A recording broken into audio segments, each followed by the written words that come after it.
Stigmatization around mental health still exists. In the last several years, there's been an uptick in shared treatment experiences, specifically for those who were in treatment as an adolescent over the last 30 years.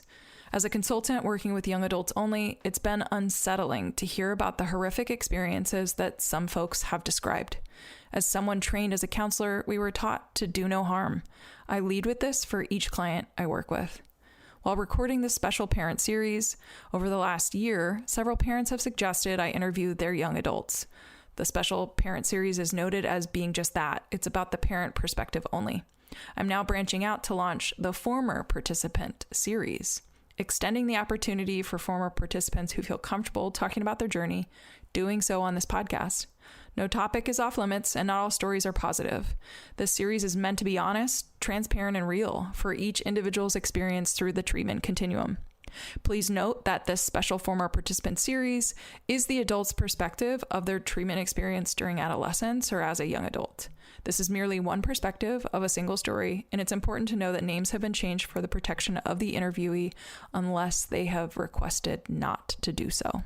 These episodes may include details surrounding suicide, self-harm, substance abuse, including overdose, hospitalizations, psychotic episodes, and other traumatic experiences which include parts of the treatment journey. That includes working with consultants, being escorted by a transport company, wilderness therapy, and a residential treatment program. All that is to say, listener discretion is advised. Welcome to an episode with a former participant in treatment. It's time now for the Success is Subjective podcast. Here is your host and therapeutic consultant for young adults only, Joanna Lilley.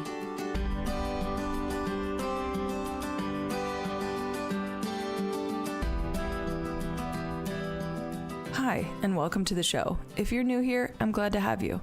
This podcast was formed to collectively build a bank of stories from normal people sharing their nonlinear paths. Unfortunately, social media paints a narrow picture of what success looks like, so I'm doing my best to spread the news that changing course is common and you don't have to know what you want to do the rest of your life at 18. If you're a parent worried about your young adult and whether their path is leading them to success, you're in the right place. I'm a therapeutic consultant who works with young adults to connect them with resources that'll help them get back on a better path. So if you're curious, let's chat. You can schedule a free consultation through my website, which you can find the link for in the show notes. Today, my guest is Nolan Wright. Nolan is a person in long-term recovery who went from being homeless and on life support after a fentanyl overdose to becoming a business owner, nonprofit leader, and community advocate. He is the co-founder and CEO of Life Launch Recovery, which provides transitional living, recovery coaching, and support services for individuals and families. Nolan also serves as the executive director of Recess Games USA, a nonprofit that creates substance-free community events, and sits on the board of directors for Wake Monarch Academy, a recovery high school in North Carolina. His mission is to help others build a life of purpose, connection, and freedom through action-based recovery. Let's not wait any longer. Here's Nolan. Hi, Nolan. Hello. Thanks for being a guest on the podcast. Of course. No, thank you for having me. I'm excited. We've had the opportunity to meet in person once, but have spoken a couple times, and I just knew that I had to have you as a guest on the podcast. So I'm excited for you to carve out some time and share your story because I don't know the extent of it. So I'm excited to kind of facilitate that conversation and make sure more folks know your story. Well, thank you very much. I'm grateful to be here. So tell me, but tell the listeners too, where did you grow up? I think that's important. Yeah, so I was actually born in a town called Snellville, Georgia, but I was only there till I was 6. And so we moved to Raleigh when I was 6 years old. So when people ask me that, I always just say I'm from Raleigh. I grew up in Raleigh. I'm still in Raleigh. So I consider myself a Raleigh native. Okay. So but for cultural context, you definitely were raised in southern states. So that's important to know. That's correct. I know a part of your story at some point is like going to treatment. So we're going to get to that. But this podcast is really geared towards this like emerging adult period. And I don't actually know even when you went to treatment. So I want to hear a little bit of the story actually. First and foremost, if you could even tell us, like, what was the messaging that you were getting about like what you were supposed to do after high school. And if that also happens to overlap with kind of a part of your story leading to treatment, just kind of fill us in this like emerging adult experience. Yeah, I mean, I was pretty much like any other average kid, I guess. I was told that you go to school, get good grades, and then go to college. If you don't go to college, you're not going to be successful, and you'll probably be homeless, all of those things. And so that's just how my family grew up, right? I mean, they all went to college. My grandparents went to college. Everybody went to college. Like, that's what it was. And so that's just what I thought I needed to do. And that is not what I did, but that's what I was told. All right. So then what happened? What did you do? So I did try to go to college. I didn't want to. I knew I didn't want to. I didn't want to go too far either. And so I went to UNC Charlotte for half of the first semester. I think I showed up to maybe 2 classes, twice total. And instead of that, I just thought, like, why wouldn't you want to just party instead? And that just made total sense to me. Like, why would you want to go to class if you can just do this over here? And so that's what I did. And then my counselor kind of pulled me out of class, or pulled me out of my dorm one day and just kind of said, yeah, if you stay here, you're going to fail. And that's going to be on your transcript. So you can do that, or you can just withdraw. We'll put W's on your transcript, and then you can decide what you want to do later. I'm like, all right, well, I'll do that then. Yeah. How did I'm just thinking about like what you prefaced, right? Your family's like, you go to college. If you don't go to college, then you're homeless, right? It's like there is 2 very distinct, different like buckets that you can fall in. Here you are attempting college and quite quickly realizing I need to go the withdrawal route. How did they respond to that? And then how did that also lead you to like eventually your journey on the path that you are now? Yeah, so that was an interesting conversation. It's funny, though. My dad actually started his own company years ago. That's kind of why we moved up to Raleigh in the first place. But he got his master's degree to be able to start his company. And so while I was in school and knew I had to withdraw, I had to come up with an idea of my own in order to kind of present to my parents of why I don't need school. And so in high school, just to backtrack a little bit, I did start a small business. I had a pickup truck. And so my best friend at the time had a pickup truck, and we were like, we can make some money. Let's do a moving company. And so we did. And we made a little bit of money here and there, some jobs. And so while I was in college, though, I was like, well, what if I come up with a business plan and present that to my dad and say, hey, look, instead of paying for college, you can just invest in me, and restart my company, and I'll do that instead. And to my surprise, he actually bought into that. He was actually excited about that. And what I was told my whole life is like, you got to go to college or you're going to end up like a homeless person. To me, that meant if you don't go to college, you're nothing to us. Well, he just wanted me to do something that is going to, get my life in order and actually give me success. And, they grew up believing you needed a degree to do that. And so me coming home and having an actual plan, I literally built out a slide deck and everything and sat him down and put it on the screen and did a whole presentation. And he was all for it. And so that's what I did, except I didn't do that when I got back. So that's kind of where it started, that story of mine, where I got into drugs and alcohol instead. And that took me down a totally different path than running a business. That's for sure. Yeah. Well, and spoiler alert, you are running a business, and we will get to that. So the irony is rich here. But to your point, I think that's actually, I'm sitting here as you're telling the story, and I'm like, wow, I am impressed by the fact that you took the initiative to put together a slide deck to do this like business proposal, essentially. And I think I'm equally as surprised hearing that your dad was on board with it, having I'm aligning with you of like your surprise, anticipating that your dad would probably be like, no, you got to go back to school. Like, we're not going to support this. And it kind of leads into the narrative that you'd always heard, which is like, you're not going to be successful. Like, if you're not in school, we're not supporting you, kind of a deal. So that's wild. It is wild. Okay. So you teed us up, though. You had this great grand plan, and then the true to form with addiction, substances take over. The best of intentions, right? Best of laid plans end up being quite spoiled, especially if you kind of if it is a slippery slope with substance use. So if you feel comfortable sharing a little bit of that specific part of your story, what did that look like getting to the place of when it stuck and officially starting your recovery journey? Yeah. So I did leave college, and I did, I guess, officially start that company. And I got the LLC, got it all, got some supplies, moved in with my girlfriend's brother at the time to run the company, which is a terrible idea. Do not move in with your fiance or girlfriend's brother. It's a really, really bad idea. It did not work out well. But I knew that I didn't really want to own a moving company pretty much the entire time. The reason why I did it was because I knew I had to come up with something in order to present it to my father or just my parents in general. And so I did. And I started the company officially, but immediately went right back into drinking heavily while I was in college. I mean, that was just what I wanted to do. When people would just say, hey, we're going to leave the party at this time, we have class tomorrow, my answer would be like, why wouldn't you go to class like this? Like, I don't understand. Just keep drinking and show up to class. Well, I didn't show up to class. And so I continued that. I just came home. The money that was invested into the company was just used for alcohol, then got into some heavy drugs pretty quickly within that first year. Jumped right into opiates, all the different types of opiates you can name. I was doing them quite heavily. And within a year, I started doing heroin, IV. And it spiraled from there. Manipulated my parents again into thinking, well, this company didn't work out, so maybe I'll go back to school. I'll go to diesel mechanic school. Like, that sounds great. So they gave that a shot. I didn't show up to class. I had to drop out within the first month. And then that's when they actually found my paraphernalia for the first time. When I came home, I kind of just left it out.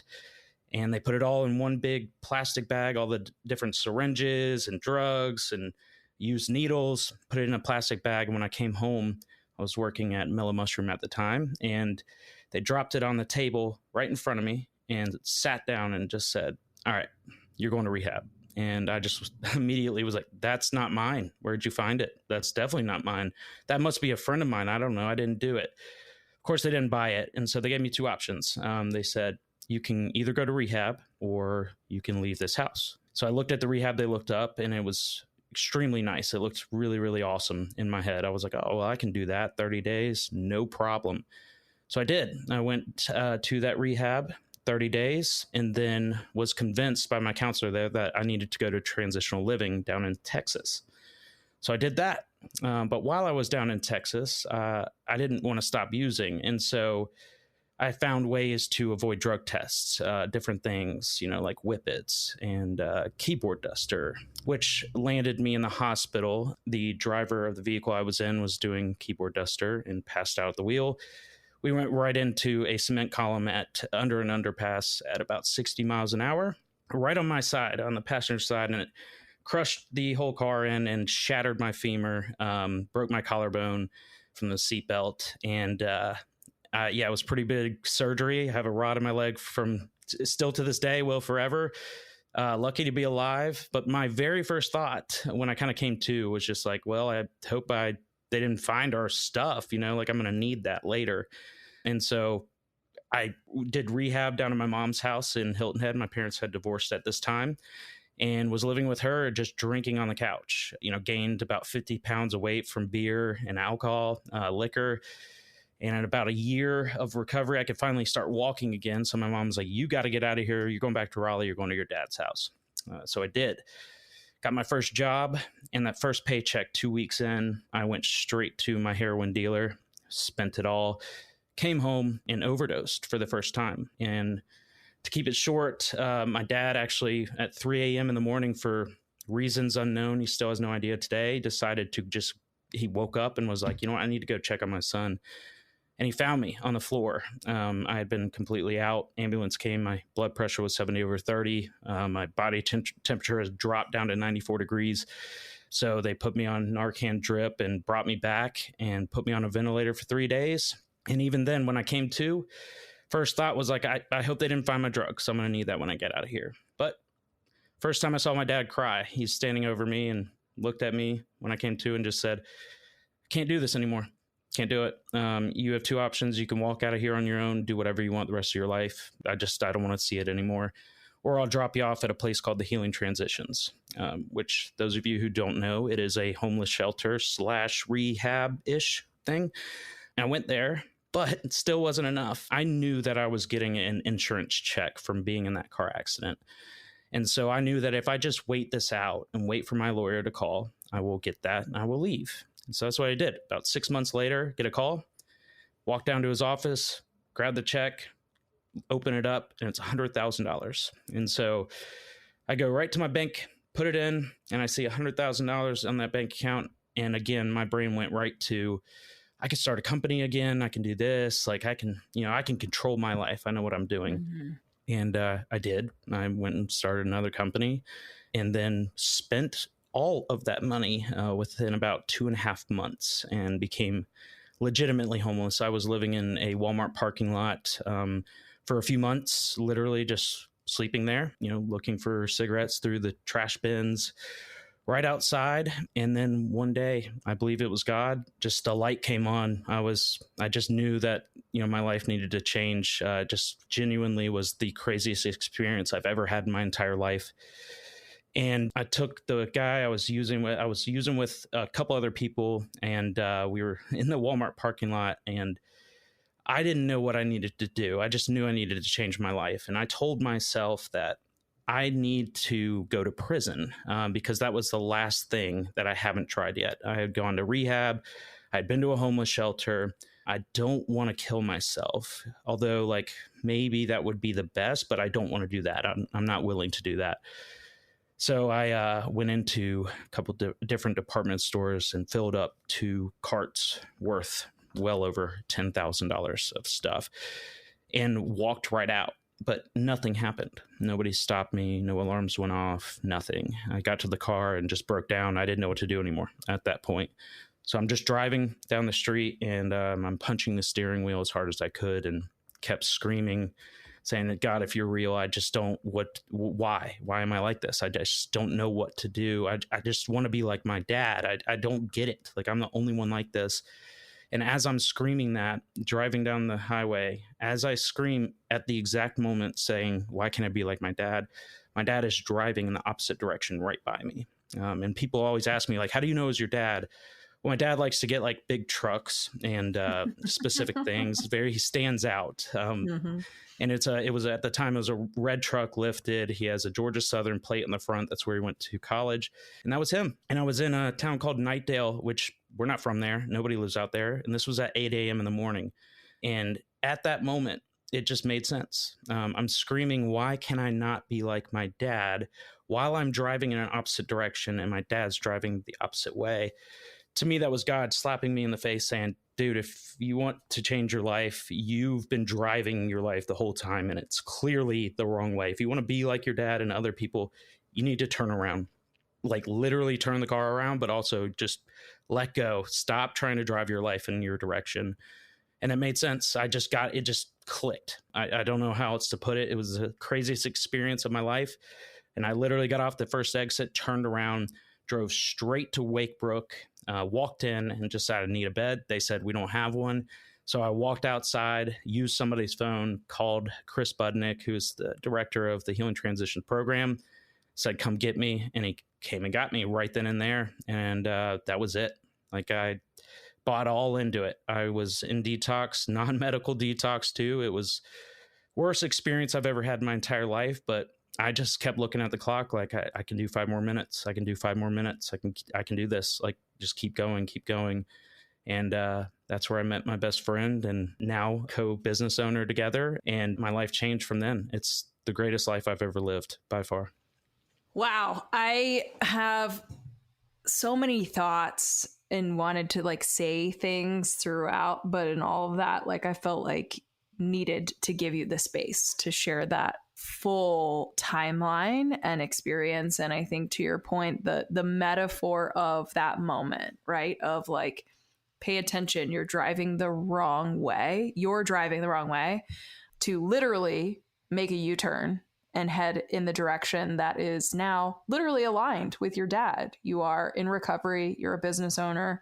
Actually, it was giving me chills too when you're talking. Holy shit. Yeah. Truly. Crazy. Okay. And we're going to put links on here because for folks that don't know healing transitions, this place is no joke. And especially if you're in the Raleigh area, like I have had clients in the past where that is a part of their treatment experience and it needs to be. And some of them have had moments like you, Nolan, where it's like the first time didn't work, but it's no frills. But for the person that is ready and willing to accept like the start of their true recovery, it's a reputable place that I would refer to. Okay, so let's talk about this. Here you are, you alluded to it. It's where you met your best friend, your business partner. Give us the spiel. What are you guys doing? Yeah, we're doing a couple things, but we started out in detox together and we became pretty close immediately. I mean, it was just, we both wanted to be there. We both wanted to change our life. We held each other accountable. Yes, like you said, the Healing Transitions is incredible. It truly is the reason why I'm here today. It gave me that opportunity to really find God and work a 12-step program and change my life. It truly did. And when we were in that program, it's typically about, I'd say, depending on how well you do there, it's probably an average of 12 to 14 months. And we both did about, I think I did 12, he did 14, but we were getting out around the same time. And one of the questions we had was, we know how to stay sober and we know we need to, like, that makes sense. But now what are we going to do for fun? Like, what do we do? Everybody we know, like everybody in society goes out to bars, drinks. That's just part of it. So we suddenly came up with an idea to start a nonprofit, and that's called Recess Games USA. And what it is we put on fun recess style events for people in the community, but focused towards having fun without drugs and alcohol. So we'll put on field days and invite multiple different programs from the area and the public to give everybody an opportunity to meet each other, build healthy relationships, leadership opportunities, but also just to have fun. And so we started that, right at about a year clean and sober, and then went from there, just kept doing that a while. And then we noticed a few other things that we wanted to address in the recovery community or industry as a whole. And so we started Life Launch Recovery, and that is a for-profit business. It's recovery coaching, sober transportation, companionships, program development and management. And now we have recently started a transitional living and sober living program with kind of our own programming. And we took a lot of it that we learned in Healing Transitions and plugged it in. And it's just been phenomenal. We love it. We absolutely love it. And we'll make sure that just for anybody that's listening, regardless of whether or not you're in the Raleigh area, we're going to include the links for all of these businesses in the show notes, which also will include Nolan's contact, because I want to make sure that regardless of whether or not you're reaching out because of the businesses, just being curious to like connect with Nolan based on his story. I think a key word in all of this too, right, is connection and community. And a lot of that, like the recovery community at large, it's important to connect. So my call to action for a parent or a young adult that's listening is just reach out to Nolan to connect. Now, please. Last question, Nolan, because I have to ask everybody this. And especially on the heels of hearing you talk about the family value around education, right? If you're not going to college, you're not successful. I'm sorry I'm saying that in such an authoritative voice, but that's how I heard it. So bear with me. Yeah, exactly. Okay, so having shared your entire story up to this point, do you see yourself as successful?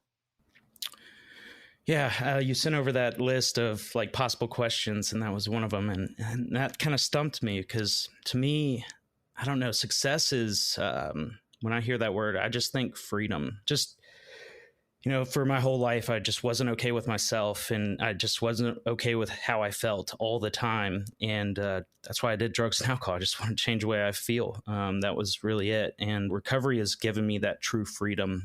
And to be honest with you, I don't care what I'm doing. Again, I love what I do. It's just, if I was homeless again right now to this day, but still live the life I'm living today and just who I was and was working a program, I would be just okay. And that to me is what success is. It truly is. Well, thank you for answering that. And thank you again for being a guest on the podcast, for showing up, sharing your story, because this is very vulnerable, right? You talked about a lot of things that anybody listening to, I mean, it could drum up some serious judgment or internalized shame. But a lot of that is, honestly, I feel like a part of people's recovery story is just having the strength to be able to share all the details and be okay with yourself in sharing it and not be fazed by how other people are hearing it. That said, thank you literally for taking the time to share your story. Absolutely. Anytime. I mean, believe it's my purpose today to be able to share my experiences. That's all I have. So thank you for giving me the opportunity. That's it for this week's Success is Subjective episode. We want to thank our guest for joining Joanna on the show this week and for being willing to share your journey. This podcast would not exist if it weren't for people such as yourself. Stay tuned for our next episode, where you can bet it'll be another amazing human sharing their personal story with the world. Make sure you check out the show notes, where you will find contact information, website details, and all social media for our guest. If you're interested in being a guest on the podcast, you can email Joanna at lilleyconsulting.com. Be sure to check out the lilleyconsulting.com website for additional resources outside of podcasting. Now, if you're listening to the show on Apple Podcasts, please subscribe. And while you're at it, feel free to leave a review.